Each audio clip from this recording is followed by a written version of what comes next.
New Vishwakarma furniture থেকে আমি বাপি আপনাদের সামনে নিয়ে এসেছি এশিয়ান পেন্টের পিউ পলিশ এক্সটেরিয়ার আর ইন্টেরিয়ার দুটোই আছে।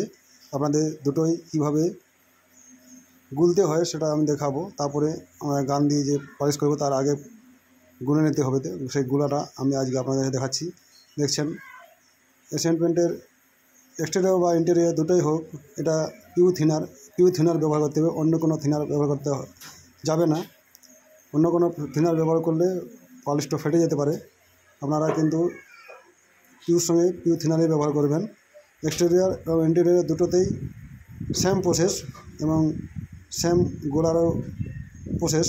200 ml হার্ডনার থাকে, এই পলিশের সঙ্গে 200 ml হার্ডনার এবং ওর সঙ্গে 200 ml থিনার মিক্স করে, এই যে পিউ থিনার মিক্স করে গুলে নিতে হবে ভালো করে। একটা ডাব্বার মধ্যে ঢেলে খুব ভালোভাবে নেড়ে গুলে নিতে হবে। গুলার পর ওটাকে আধ ঘন্টা পর আপনারা ইউজ করলে ওটা খুবই ভালো হয়। আধ ঘন্টা পর ইউজ করবে এক্সটেরিয়ার এবং ইন্টেরিয়ার দুটোতেই ক্ষেত্রেই বলছি আমি।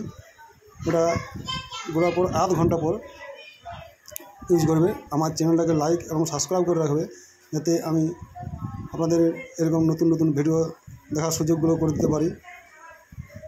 দেখুন আমি এটা ঢেলে খুব ভালোভাবে নেড়ে নিলাম। 30 মিনিট পর আমাদের মালটা দেওয়ার জন্য রেডি। আমরা মালটা গোলার পর এভাবে গান দ্বারা ওটাকে স্প্রে করে নেব। এবং আপনারা দেখতে পাচ্ছেন স্প্রেটা এভাবে করে নিতে হবে। এবং দেখছেন ফিনিশিংটা, পিউ পলিশের ফিনিশিং বরাবর এরকমই হয়। দেখছেন উজ্জ্বল